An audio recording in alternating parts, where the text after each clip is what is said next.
Ahead of them, Claire could see the town.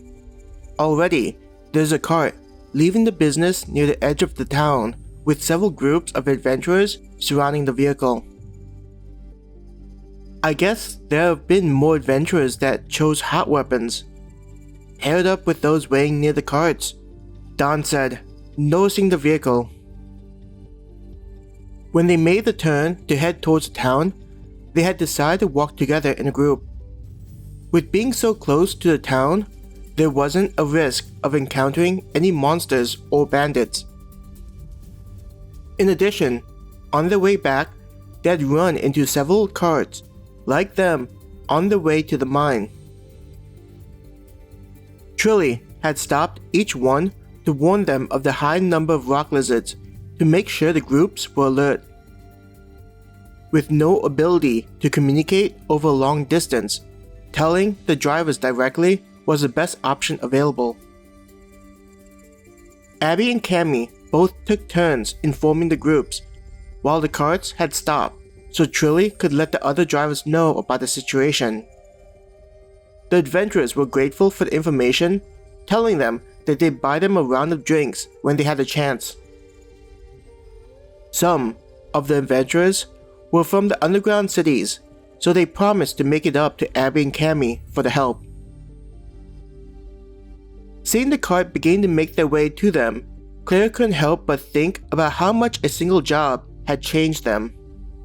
Though they weren't completely new to being an adventurer, their encounters with the rock lizards and fighting for their lives had strengthened them. It feels like I could handle this job better the next time, Claire thought to herself.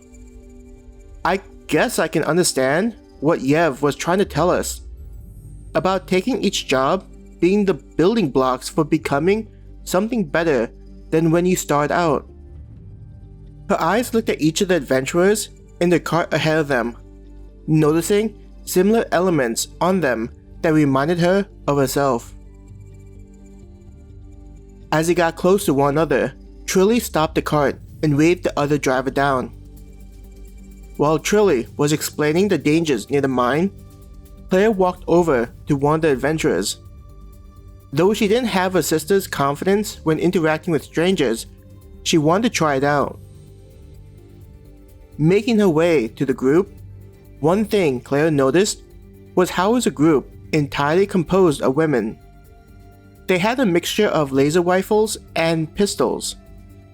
Their selection in weapons was likely what had helped them to get paired up to a cart quickly.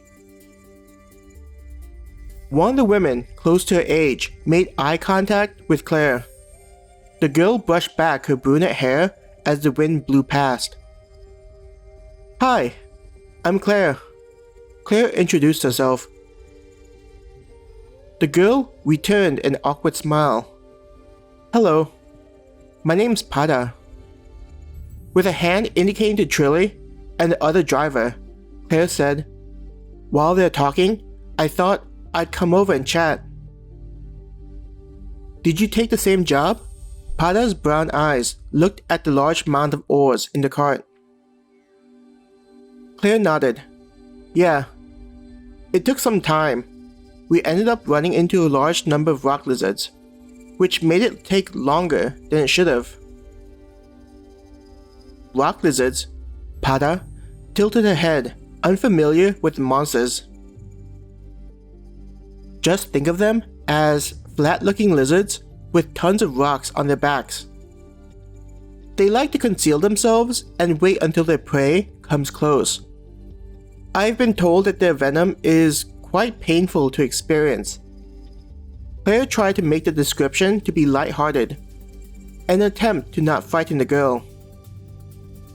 Pada paled at the news.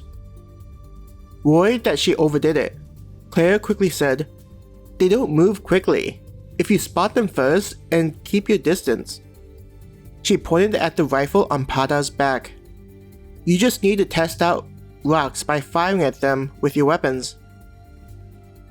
"Every rock?" Pada asked. "No," Claire shook her head. "You just need to focus on the ones close to the path. The rocks on their backs make it look like they're just a cluster of rocks. Just occasionally fire your weapon, though be prepared for a cluster to jump up to reveal itself as a rock lizard.